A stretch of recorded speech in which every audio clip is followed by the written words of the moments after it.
带你追查事件真相，掌握政局变化。观众朋友你好，欢迎持续加入新闻大白话，我是主持人谭一伦。节目一开始来介绍今天的特别来宾，首先是前国安会副秘书长杨永明。一伦好，各位朋友好。还有前驻纽大使谢文吉。主持人好，各位朋友大家好。以及国际政治专家赖岳谦。主持人好，各位朋友大家好。好，观众朋友，我们持续要来关注第一岛链哦，因为目前呢，第一岛链确实出现了一些紧张的态势，那当然也包含的就是中国跟日本之间的一些状态哈。好，那因为中国的海警船闯到日本的与那国岛 EEZ， 首次主张管辖权。我们看到呢，这个日本的发言人木原忍重申说，日菲推动海洋边界划定谈判，在国际法上面是完全没有问题的。好，那日菲现在希望能够启动海域划界谈判这事情呢影响了台湾，当然中国大陆这边也有相关的反制。那你可以看到中国大陆的国防部发言人张晓刚说，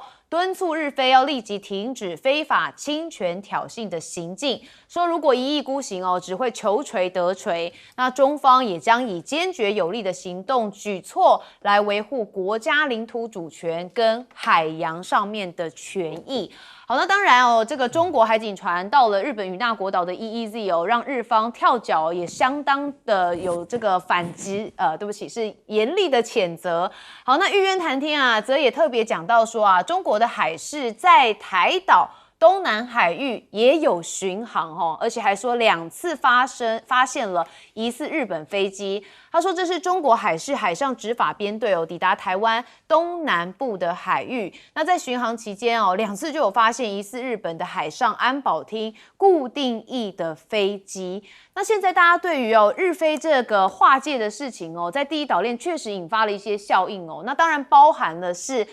我们的赖政府都没有对日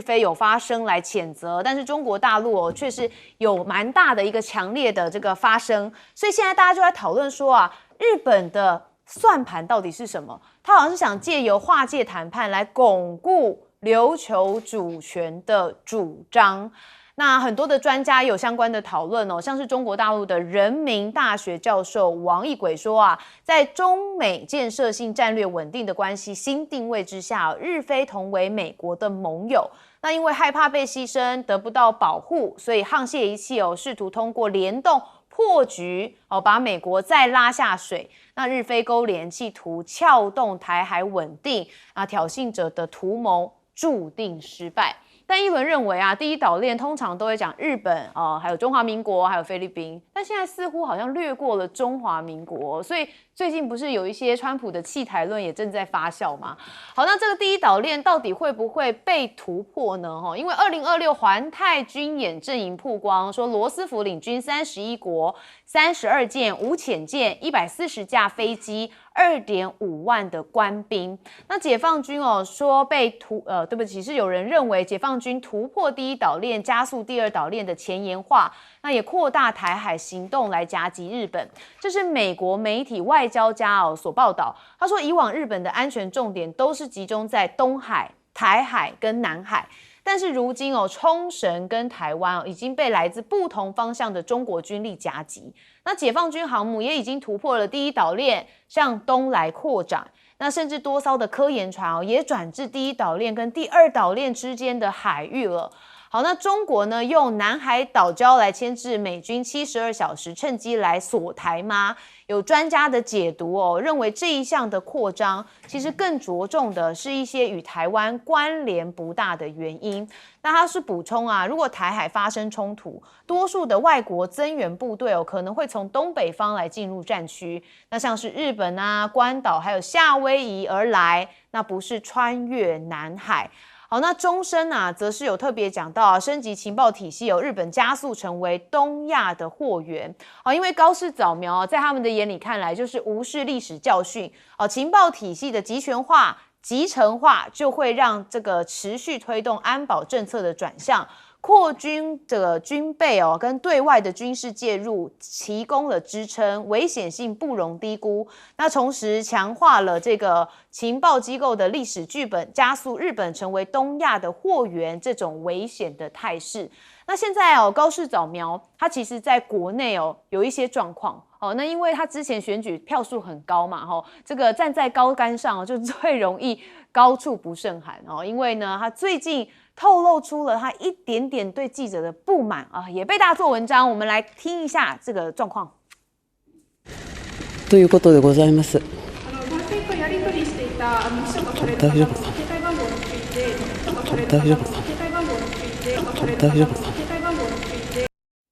好，他讲烦死了哦，因为呢，这个女记者问到一些问题哦，她就自己在这个麦克风，她应该知道这边有麦克风才对啊哈，被麦克风哦，就是捕捉到她讲烦死了，而且流出。那日本网友当然就很生气嘛，就说啊，如果你嫌烦，就不要干了嘛哈。好，那高市早苗的支持率确实现在正在下滑，而且是执政来的新低。那物价、油价高涨也引发了民怨。你看到日经新闻公布5月底的民调。是66%，朝日新闻是60%，每日新闻则跌到50%，比较低创下执政以来最低的记录。那当然就是大家对于油价上涨，还有石油产品短缺的担忧，以及物价居高不下。那甚至高市早苗的亲信现在有一些负面新闻他偷吃啊，说他是叫茂木正爆出桃色风波，涉嫌在去年担任大阪关西世博会国际博览会总协调人的期间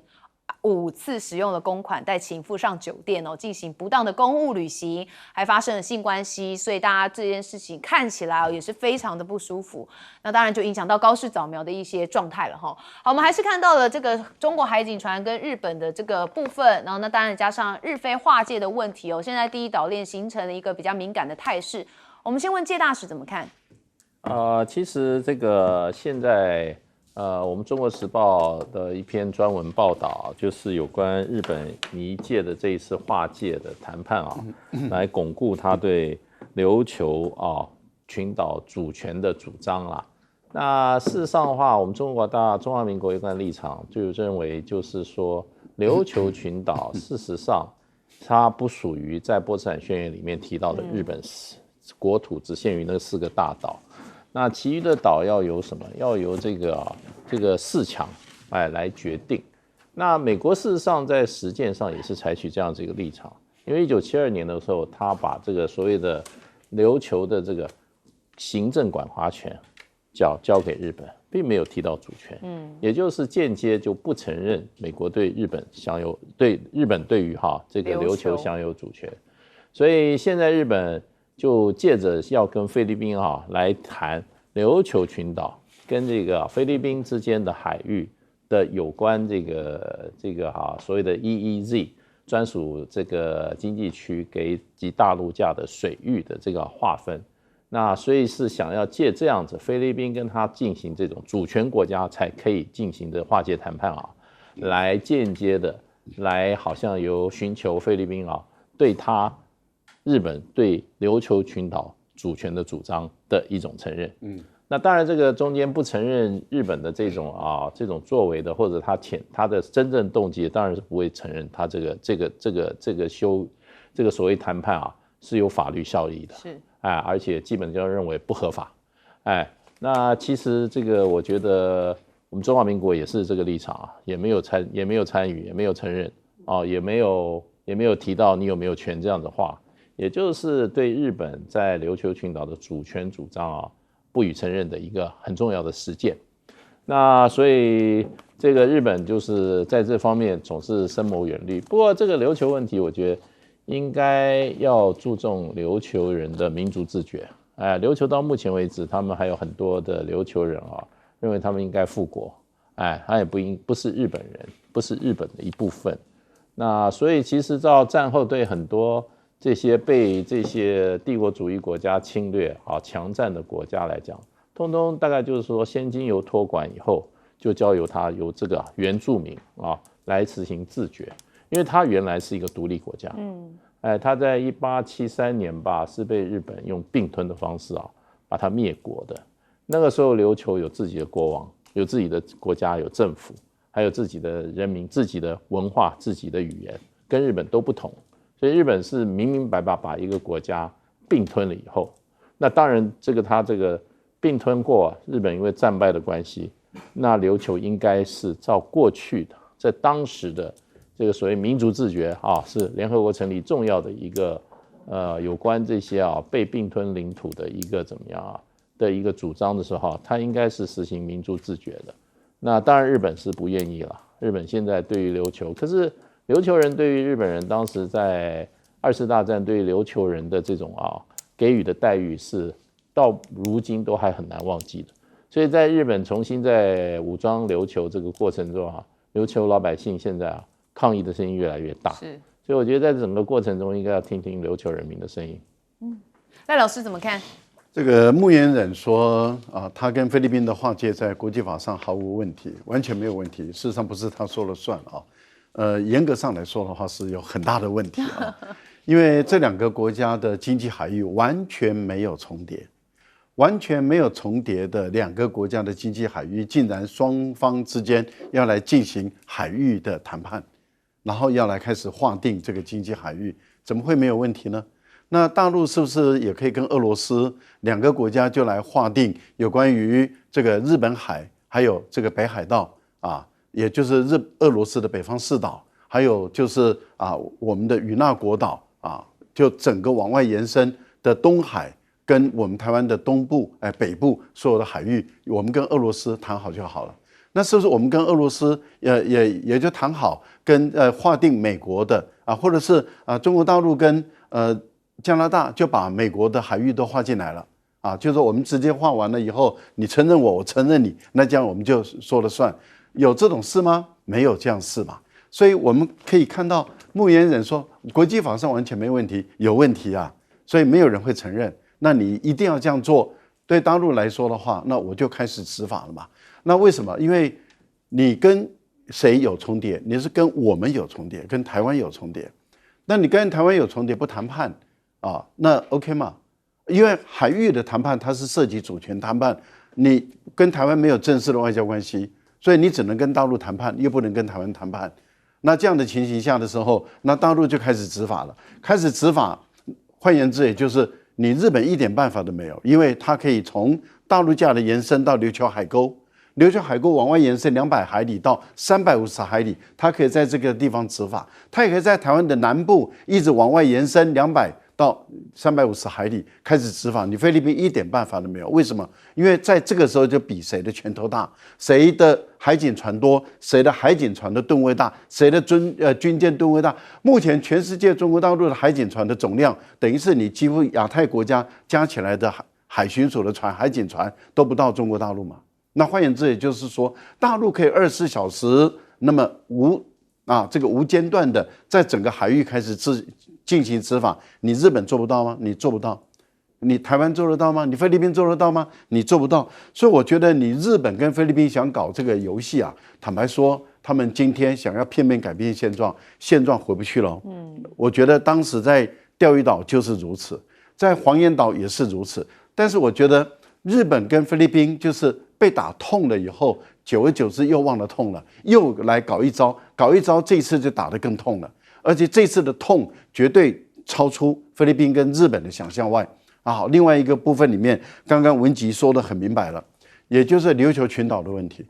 琉球群岛的主权本来就不属于日本日本是非法占领，所以现在已经有一个声音，就是琉球要恢复它的国际地位，就是要复国。我们都知道，在福建的这个福建师范大学本身就有琉球研究所，它本身就继续在推动有关于琉球文化的问题，所以我个人觉得这个是一个未来的一个趋势。还有一个高市早苗民调支持都在日本的8家媒体的民调中，它都往下走了，最低的只加50%，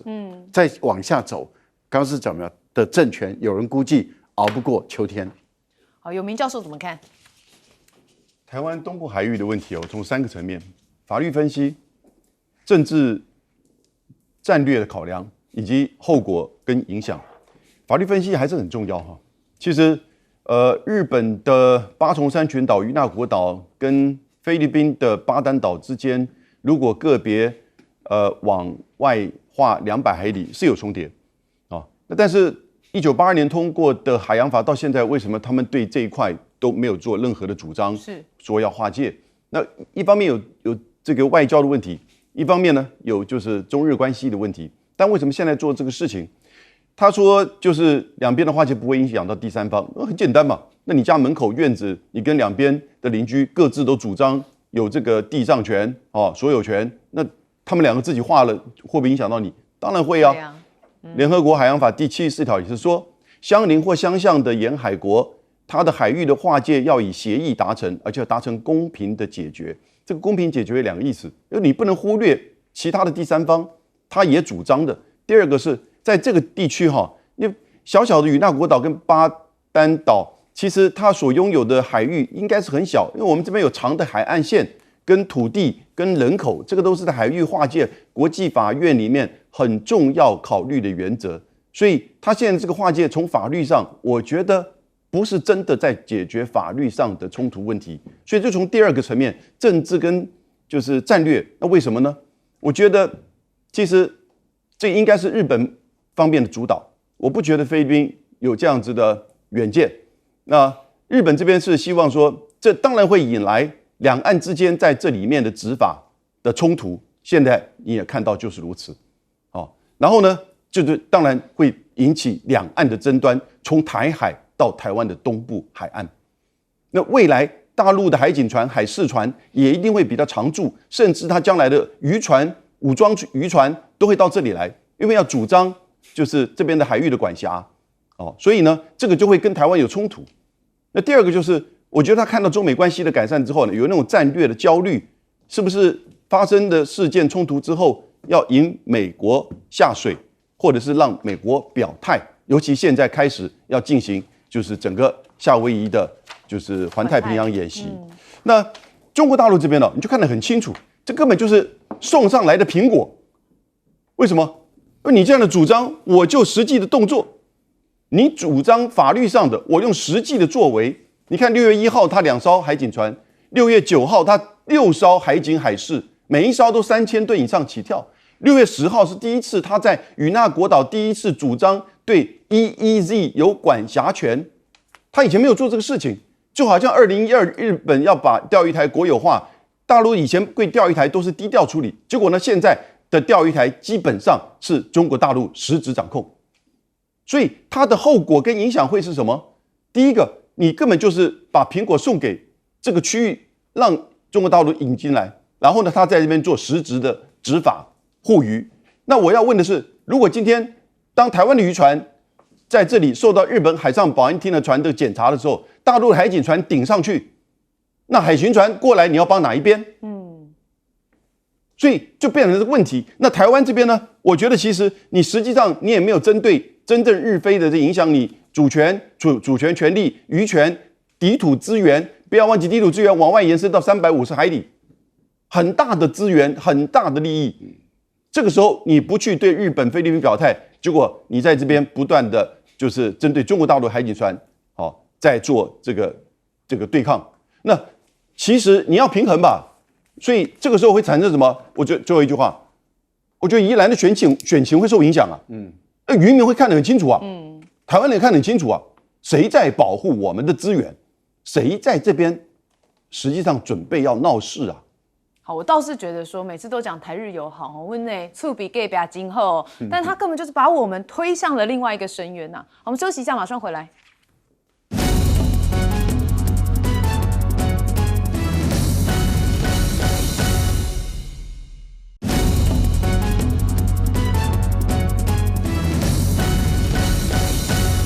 好，我们接下来把镜头再转到中东这边哦，因为美伊这场战事看起来打没完呐那原本大家以为哇谈判有一些进度了结果怎么看起来伊朗跟美国又要打起来了呢？我们看到最新的讯息是，伊朗革命卫队声称击落了一架美国 MQ-9 无人机那目标是驻扎在巴林的美国第5舰队。好，这个是革命卫队说他们已经对美军发动了21起的攻击，而且在南部的这个布希尔省击落了一架 MQ-9 的美国无人机。那他们的海军部队在凌晨也对美国的第5舰队发动了无人机的袭击，而且还警告说如果美国你袭击继续下去，我们会采取更严厉的回应。好，所以你可以看到相关的画面也曝光了。但美军现在是否认革命卫队的说法。好，那当然，现在伊斯兰革命卫队宣称袭击说在约旦境内的美军阿兹拉克空军基地，而且他们锁定了4个关键目标来发动打击，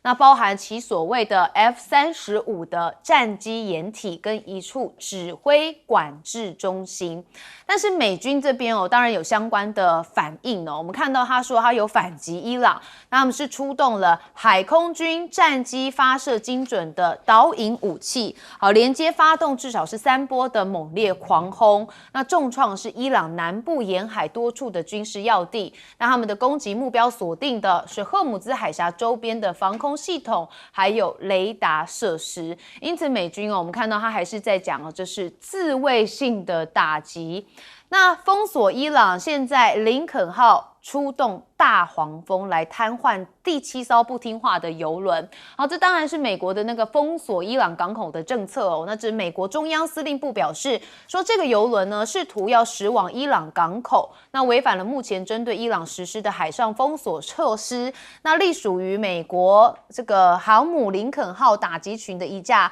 FA-18的超级大黄蜂出动。向他们的油轮的机舱还有操舵系统发射弹药攻击。那目前美军阿帕契直升机也是有被说击落。那美国的官员目前的最新报告就说是伊朗的无人机所为。好，这是匿名的美国国防官员表示说，这架阿帕契是被伊朗的见证者自杀无人机给击落，但是目前还在调查当中。那美军的阿帕契被伊朗击落，那这件事情大家也很关心。那有一名美国的官员就告诉 CNN 说，华府将这次的空袭视为向伊朗发出的警告讯号，那认为不会影响目前推动中的中战谈判。好，也就是什么？就之前我们还是回到边打边谈的概念啦。好，革命卫队说发动反击，那伊朗的外长阿拉奇也说，美国的任何攻击都将遭到回应。那他们强大的武装部队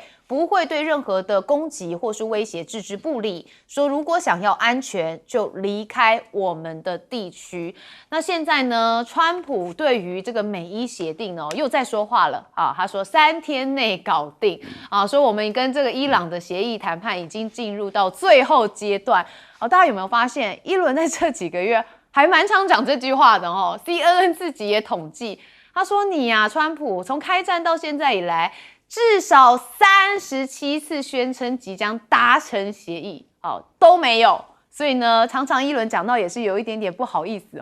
好，川普都哪会不好意思？我有什么不好意思好，川普从3月喊到6月。每天每周都有预告，但是都没有达成他的目标实在是有够遥远好，那阿帕契坠海，美国报复伊朗，只有川普试图淡化严重性。好，看到川普跟《华尔街日报》的电话专访当中好像试图要淡化这事情的严重性，而且他说不是什么大不了的事，而且强调飞行员平安无事。好，那川普现在感觉重塑中东失败了因为原本以色列跟美国是想打赢伊朗，重塑中东的局势，结果现在中东确实被重塑了，但是结果是反过来的反而大家对于美国是越发不信任。好，但是我们看到一开始这个伊朗革命卫队跟美国之间的状况，当然美国有反击。我想到前一天我们不是才讲吗？川普跟 Bibi 说你不可以乱打就自己还不是也可以打标准的就是自己可以，别人不行。谢大使怎么看？对，其实好不容易各方都忍耐了很久，对不对？大家最多一些小打小闹，最近又开始有点还没有到大打出手，不过又开始扩大了。那我整个看起来，我认为还是以色列的战略比较高明，因为他不断的他不愿意让这场战争停下来。虽然川普已经下了非常大的这个决心跟定力希望停住这场战争，那最后还是打起来了。这里面最大原因还是黎巴嫩，因为黎巴嫩打到让伊朗也忍不住，伊朗要亲自出手，因为最后的关键就是以色列不但打这个所谓的这个叙利亚这个黎巴嫩的南部，而且直接攻击贝鲁特。贝鲁特的一个区被打得很惨，这个区都是真主党的主要负责人，都住在这个区，所以他现在就变成想要把这些真主党一锅端。那所以一方面趁这个机会把真主党全部把它消灭。另外一方面啊，反正啊，我打下去，让你美国跟伊朗也停不下来。果然一箭双雕，真主党也被打得很厉害，然后美伊又被他激起来了，因为伊朗就开始出手打以色列，而且是比较大规模的攻击，美国就没有办法再保持中立。所以这一场真的是螳螂捕蝉啊，黄雀在后，以色列还是技高一筹，所以呢，最后还是有打起来。果然是逼比哈。对，所以他是很厉害的。那另外一方面就是说，川普看起来还是心意很定，想要把这场战争把它结束。虽然阿帕奇直升机是不容易打的，这个结果被打下来，而且是被无人机打下来，还好他是在海上，所以2个飞行员没有伤亡产生这是对川普来讲不幸的大幸。因为前2天川普在这个接受电视访问就一再强调说，这个不是一场战争这就是规模很小而且呢，你看他说，你看打越战的时候死了4-5万美军打这些韩战，打了这个伊拉克，这个阵亡人数都相当多。他说到目前为止，整个在跟伊朗的这一次这个军事冲突只死了13个人，他相对来实在很小，不能算是什么大的战争。所以言犹在耳，结果就被我们 BB 先生又怎么样，又逼上了火线。不过应该不会打太久，因为川普还是在认真的在谈判。那不过伊朗来讲的话，主要说他也非要出手救真主党，要不然真主党真的被以色列给消灭殆尽了。好，赖教授怎么看？川普想达成协议了，伊朗也想但是目前来讲条件一直谈不拢。那谈不拢还在谈的过程中，因为现在还是都是间接的谈判嘛，都是透过巴基斯坦在居中传话彼此之间并不是直接来对谈。那都还谈不拢的情形下，美军不能够没有任何动作也不能够没有任何军事行动，因为驻扎5-6万的大兵在这个地方，有一堆在海上，例如说航母战斗群在海上，有一堆在陆地上，在海湾国家的这些军事基地里面，有一些已经军事基地不能住了，住在民宅里面。那这些美国的军人还是要进行军事活动，要进行侦查，要进行这个袭扰，或者是要进行情报收集。那这个时候被打下来了有一架阿帕奇的直升机被打下来。昨天我们在谈这个问题的时候，大家都还不确定它到底怎么被打下来，因为美国也不说第一时间也不说，川普也不说因此有很多人推断说，是不是美军在这段时间内过度的疲劳，会不会是这个机器这个阿帕奇直升机的维修来不及，会不会有机械故障的可能性？因为大家都在想，这么好的性能的一架直升机，台湾也有买嘛，那伊朗用什么工具把它打下来？用监射型的导弹打下来，那如果距离很远的话，那能够有这么高的效能吗？因为它的有效射程也不是几公里而已嘛。那到底是怎么打下来的？好，现在答案揭晓，说是被无人机打下来。可是大家就在问第二个问题了：无人机如何把它打下来？一架直升机机动性这么强，飞行速度也很快的，怎么被无人机打下来？是无人机的空射型的导弹把它打下来，还是这种自杀型的无人机，我们叫做单向无人机，直接撞上去把它打下来？目前来讲也没有具体的一个公布如果伊朗真的发展出这种空射型的导弹的无人机，那就不得了了。那它的无人机已经不再是过去很廉价的那种无人机了，因为空射型的导弹的无人机，那就是跟美国的这种无人机的水平一样了，可以由空对地、由空对空的一个打击。那这个更不得了。那这个对于美国的飞行员，他们本身在执行任务的时候，心理压力就会越来越大了。所以我们看到整个局势一直在产生变化。但是很明显的就是，川普还是想用协议、用谈判来达成，因此他就说到此为止然后所以总司令说，我们已经反击了，报复了，任务结束了。那也就是希望你伊朗不要再轻举妄动，你不要再反报复。可是问题就在于伊朗才不甩你了，再反报复了。MQ9 今天又被打下来了。对，那美国现在不承认 MQ9， 再看看隔一点时间吧，看美国会不会承认他 MQ9 被打下来。永明教授怎么看？现在是伊朗在做极限施压，因为他觉得他看穿美国国会都通过决议，说你不可以再发动战争，而且军队要撤回来。那在政治上，其实川普也不敢再对伊朗发动像之前2月28号到4月7号的大规模轰炸，没有什么效益。然后他也知道，川普其实这个面对荷姆兹海峡持续封锁的压力很大，经济的、能源的、国内政治的。那因此他就展现他的军事韧性，他可以把 MQ9 打下来。哦，你看到不断的这个消息呈现，这个对美国的军事啊，其实一次又一次的一个应该算是打击。不管你怎么去解释它，哦，那可是伊朗要的是什么呢？伊朗是要一个对他有利的这个协议，我觉得他还是要这个协议。这有利的协议就是你要解除对我港口的封锁，你要解除之前对我的制裁、资金的冻结，然后呢，我才会考虑比较有节度的开放荷姆兹海峡，也就是这样一个交换。但美国呢，川普这边要什么？川普当然要这个荷姆兹海峡的自由航行。哦，然后呢，要伊朗放弃核武以及浓缩铀。我觉得核武跟浓缩铀现在这个问题大概已经讨论差不多了，只是嘴巴上在这样讲而已。也就是说，到底美国要放多少的解除制裁跟解除冻结？那否则，因为双方没有互信，完全没有互信，美国担心放太快太多，伊朗担心他对荷姆兹海峡的承诺太快。那以色列就是搅局，但我觉得这个搅局的效益也越来越少了。你看到美伊双方大概都知道，我就预测一下时间点，因为我从一个观察到，哈梅尼就是在2月28号被美国伊朗轰炸死亡的前伊朗最高领袖，在上个礼拜进行3天的公开吊唁，在德黑兰，大概有将近1500万伊朗人全去。那他现在的这个葬礼预计要在6月中或6月下旬举行。我觉得从伊朗的观点，在这个葬礼举行之前，我要得到一个胜利协议，才可以对最高领袖做交代，也对国际表示我已经赢了这场战争。我现在等于是说面对伊朗跟以色列跟美国的攻击，我跳过去了。所以这个时间点是6月中还是6月下旬？今天6月10号，战争已经进入到103天，我觉得不能再拖。我们再相信一次川普吧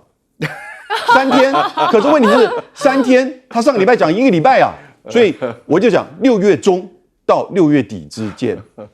好，我们再相信一次他哈，川普加油！好，我们进广告。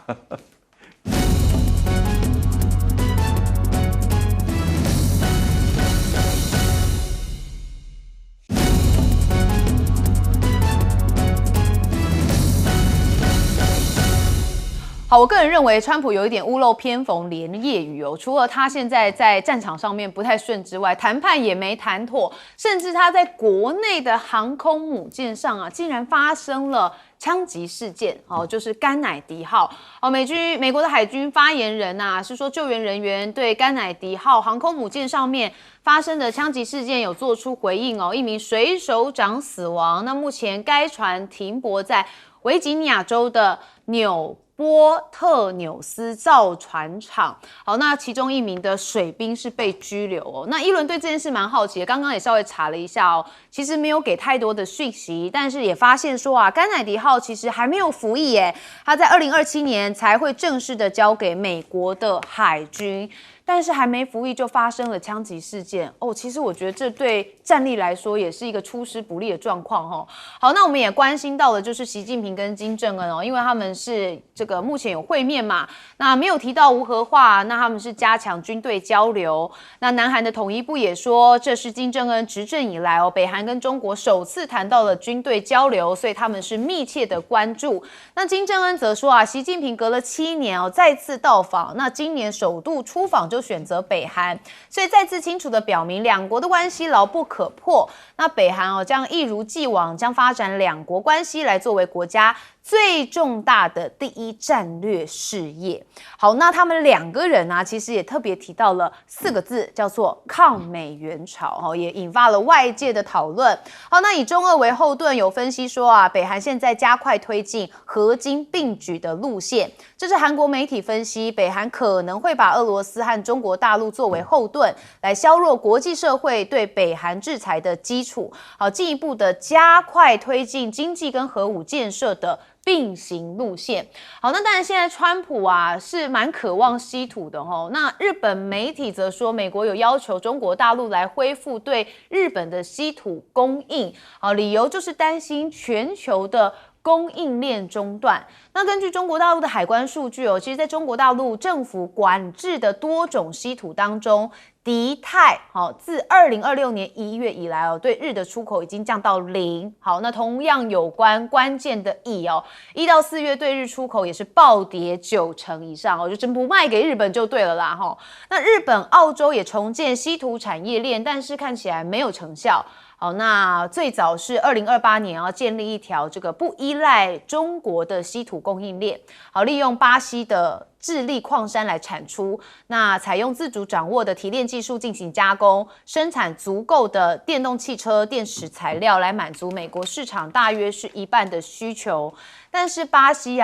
好像不买单他不想选边站让华府很头痛。因为当西方企业想要建立稀土的绯红供应链，把目标就转向了拥有第2大稀土储量的巴西。就巴西这边的官员说我们是欢迎尊重我们主权国家的来投资，那我们一直在多个跟外国的伙伴来洽谈，包含美国、欧盟、中国还有其他国家。好，那当然鲁拉也就是巴西总统在5月初这个访问美国的时候就有特别跟川普说，巴西要保留矿产本地的精炼业务，愿意向所有有意在巴西境内加工稀土矿产的国家来开放投资，说不会排挤中国。所以现在华府蛮头痛的。那川普现在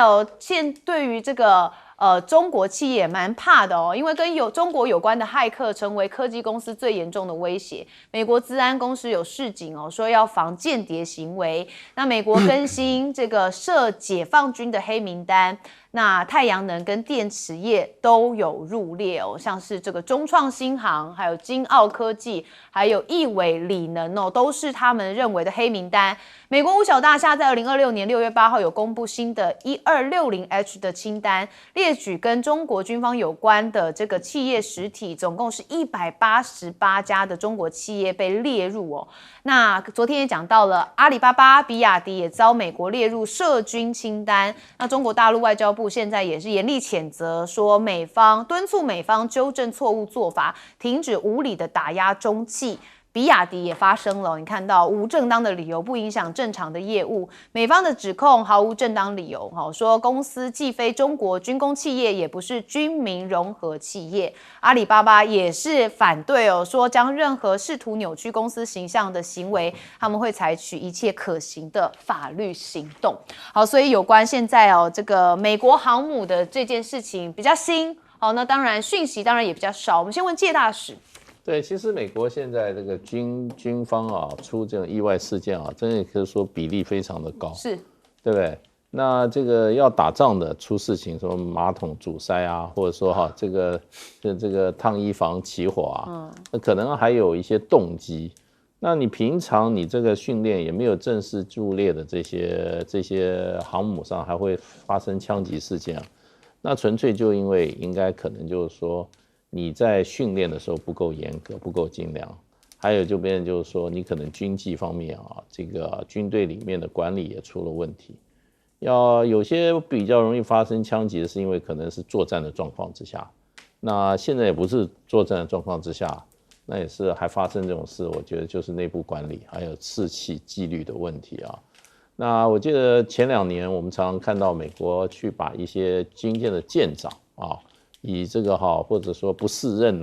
或者某种原因把他解职，可见这个军队真的是不是容易的。那要培养起来要花很长的时间，要长时间的，要形成一种军中的文化。那这种不是很容易，破坏起来就是很快。那么我想就是说，如果说为什么美国最近这一些不管是在前线的还是在后方的军方老师出事我觉得很可能跟那个 Hexas 的作风有关，因为他事实上的话，他这个已经解雇了非常多高级的将领，而且他在军中的作为，也很强势。你要知道，在军队大家看的是你有没有军功，你有没有这个资历你要是不是从这个排长、连长营长一个个干上来，资历完备。如果没有的话，你坐在上面发号施令，下面人总是觉得不对劲，不服你，哎，不服。所以我觉得这个军队就是这些是很敏感的，所以很多问题很可能是从最上层开始，那下面有一些也不是自暴自弃，或者说是说消极抵抗，或者说甚至公然反抗的情况就会比较多，因为就变成就失之毫厘要差之千里，在下面摆荡就很厉害。那我认为这次其实习近平去这个朝鲜访问，主要的目标就是针对高市早苗，哎，所以特别强调就是说日本的军国主义复苏，因为事实上朝鲜也好，俄罗斯也好，甚至南韩也好，都是日本军国主义这个历史上受日本军国主义伤害最大的几个国家。那自然的话，这个日本的军国主义崛起会让成激起，我想就是说会有同情效益，这个共同的感情。共同的历史记忆，那这里面当然就是朝鲜韩国，然后这个俄罗斯在东北亚的部分。那最近李在明不是也讲了，就是说韩国他举了例子，为什么对日本有意见？他说就跟一个人被人家打伤以后还在住院那个凶手就跑过头来跑进来说我要跟你和解。他说这个东西是不合理的。因为你把人家打伤的话，第一个你要先道歉，你也不道歉；第二个你要赔偿，你也不赔偿；第三个你也应该负的责任你都还没负，你就说我跟你和解，我原谅你了，想要你该原谅我。拍拍屁股走人。所以我觉得高市早苗这个军国主义这个引起了东亚尤其东北亚国家的共同同仇敌忾这是他当时没有料想到的。这个历史记忆就被唤出来了永明教授怎么看？有关于习近平访问朝鲜、北韩和金正恩举行就是这个叫习金会我有五点观察。第一个，北韩的核武已经翻页了，也就是说，其实它已经是一个事实核武国了。它从06年到17年做了6次核子试爆，相关的载具、长程、洲际的弹道飞弹也都已经成熟了，它不可能放弃了。因此，上一次川习会的时候，白宫提到说中方同意跟美国一样，希望朝鲜半岛非核化。我觉得那是美国自说自话，那中方没有回应，但他把它写出来。你这次的观点就看到很清楚，对中国大陆而言，北韩的核武已经翻页了。第二个，中朝关系跟中俄朝关系做更密切的连结了。我想这个很清楚，在他们的这个整个互访的过程当中呈现。93的时候呢，俄罗斯的普丁跟金正恩也都到北京来。第三个，经济，这个是让外界眼睛为之一亮的。北韩现在的经济其实有相当长足的发展，它24年的经济成长率来到3.7%南韩的评估，那去年一定更高。你知道北韩现在有50万人使用智慧型手机，已经有一点像我们这个 Uber 的智慧手机轿车都有了，所以到这种程度，它有很多的这些大型的住宅，1万户。新加坡的外交部长维文在上个月去平壤访问的时候，就说今天的平壤跟东亚的其他都市已经越来越接近了。那就表示什么呢？我觉得北韩开门了，也就是说核武翻页，中朝关系改善，然后呢，这个经济的发展，他现在维文新加坡的外长7月1号，新加坡呢要成为东协的轮值主席，他就希望邀请他北韩重新回到东协区域论坛。北韩在大概03年到05年的时候参与，那个时候我有参与一些会议，什么意思呢？那就是讨论一个安全议题的，也就北韩重新回到亚洲的这个场域里面来，那它经济也开放，你看到它跟中国大陆之间相互针对经济、投资、贸易、边境相互现在要加强开放，所以这个经济是现在大家关注的。北韩在上个月举行第一次的国际商事展，大概有20多个国家，包含瑞士澳洲等国，290个企业的摊位都到那边去，都是一些科技产品。然后呢，你看到他重返亚洲，那当然最重要一点，我觉得习近平在对北韩的朝鲜劳动新闻发表文章的时候，谈到一个东西，就希望跟北韩、朝鲜一起努力反霸权、反军国主义。那这就听懂了没有？所以也就是说，在整个东北亚，现在中国、朝鲜，那我讲很快的，习近平会访问韩国，在今年内，那是针对就是日本的可能复活军国主义的作为，可能要采取同样的战线了。好，抗日的这个状况好像蛮明确的哈。赖教授怎么看？大陆这一次跟朝鲜建立起战略协作伙伴关系，这个是全世界中国大陆第2个国家发展出战略协作伙伴，第1个国家就是俄罗斯了全面的战略协作伙伴关系。这个是准军事同盟但是因为中国大陆不跟任何国家发展出军事同盟，但是它这个战略协作伙伴关系比军事同盟的关系还更灵活，也就是说相互支持。在国际政治上，在国际的立场上，在军事活动上都是相互支持的这样的一个情形，形成了一种背靠背的一个关系。所以我个人觉得这一次中国大陆跟就是习近平到朝鲜的一个访问，把中朝的关系又拉到一个台阶，这是第一个。第二个呢，就是这次去的是发改委的主委，就是中国大陆发改委的主委。还有我们也看到了，他的商务部部长也都去了，董金也去了，也就是国防部部长。所以中朝之间的军事合作也会再往上拉。最重要的地方是在于罗津港我们昨天有谈到罗津港的未来的开通基础建设，还有就是图们江的河流域那么通海这样的一个发展。我个人觉得，在俄罗斯普丁的大力的支持跟协助下，那么中俄朝的这个有关于交通枢纽的建设，很快的就会推起来。这一推起来，对朝鲜来说，它的经济可能又会更上一层楼，它的经济的活跃度会更加的强大。而对中国的东北来说，它的经济的出海口就不用绕到大连这边来出海了，直接从这个罗津港这边出海的话，对东北的经济发展也是有相当大的注意，所以它是有助于这个东北亚的这个局势发展，尤其是朝鲜的充沛的劳动力，这些年轻的、廉价的、便宜的而且纪律非常好的这些劳动力，我个人觉得也是在朝鲜也好，中国大陆也好，在未来的经济发展合作，特别是可能有规模更大的科学园区或是工业产业园区的一个新建，都有可能会如火如荼的一个展开。美国坦白说有点自不量力了因为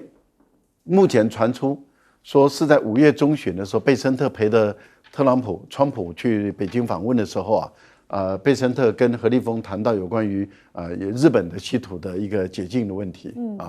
我为什么会说美国自不量力？稀土为什么会开始出问题？本来稀土全世界都可以买得到为什么现在稀土出问题？就是因为你美国打科技战嘛，你不准艾斯摩尔把光刻机卖给中国，不准日本跟德国有关于半导体的设备跟原料卖给中国，你不准台积电把这些先进制程的，还有三星的先进制程的半导体卖给中国大陆，是你自己先打科技战。